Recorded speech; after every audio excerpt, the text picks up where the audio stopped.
Bonjour, encore un compatriote qui vient allonger la longue liste des Sénégalais tués à l'étranger. Ainsi, on apprend avec la tribune que Morsi, de son nom, qui prenait son dessert près de la mer à Ravenna en Italie, a été abattu de 3 balles. Le meurtrier, selon Libération, qui a utilisé un calibre 22, n'aura laissé aucune chance à Morsi, qui est mort sur le coup. Et depuis notre libération, la question que se pose la communauté sénégalaise est de savoir pourquoi ce compatriote sans histoire a été froidement abattu. Ils trouveront peut-être la réponse après l'enquête qu'annonce diligenté le ministère des Affaires étrangères dont nous parle la tribune. Restons d'ailleurs avec le journal des médias qui fait cas de la mort d'un candidat au pèlerinage au hangar, faute de visa. Ce sont là les ratés du pèlerinage, fait remarquer la tribune. L'enquête, pour sa part, parle de drame de 200 pèlerins. Le drame, selon le populaire, c'est qu'ils n'ont ni interlocuteur, ni information, d'où leur décision de camper au hangar de l'aéroport et disant préférer la mort à un retour chez eux sans voir la Kaaba des pèlerins dans un hangar d'incertitude, mentionne le quotidien.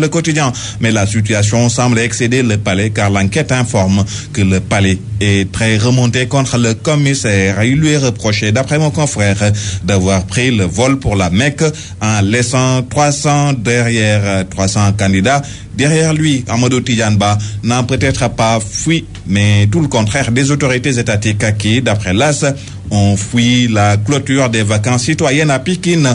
Pour le journal, beaucoup de Sénégalais prédisaient le remake des incidents de l'université Si Macky Sall s'était rendu en banlieue samedi dernier. La estime qu'à cause de la situation explosive en banlieue avec les inondations, les populations ne verraient pas d'un bon œil la présence des autorités venues faire la fête au rythme endiablé de la musique de Youssou Ndour. Macky a donc été certainement sauvé par le sommet extraordinaire de la CEDEAO, mais il est toujours dans la ligne de mire de Rewmi, dont le vice-président trouve ahurissant que le chef de l'État se tape des vacances au moment où les populations souffrent. Pour Déthié Fall, dans Walf Grand Place, cette attitude témoigne de l'insensibilité de Macky Sall face aux problèmes des Sénégalais. Il est certainement, lui, Macky Sall, le plus préoccupé par son référendum. Dans son conseil juridique, Ismaël Madior Fall annonce la tenue en mai 2016 à la une de Zoom Info. Outre la durée du mandat, le référendum, selon Ismaël Madior Fall, devra régler le projet des réformes institutionnelles. Tout à fait autre chose avec l'Observateur qui ouvre ce matin avec l'OFNAC qui, selon le journal, met le code sur le campus. C'est pour dénonciation pour corruption présumée. L'Obs que le DG et les chefs de service ont été entendus.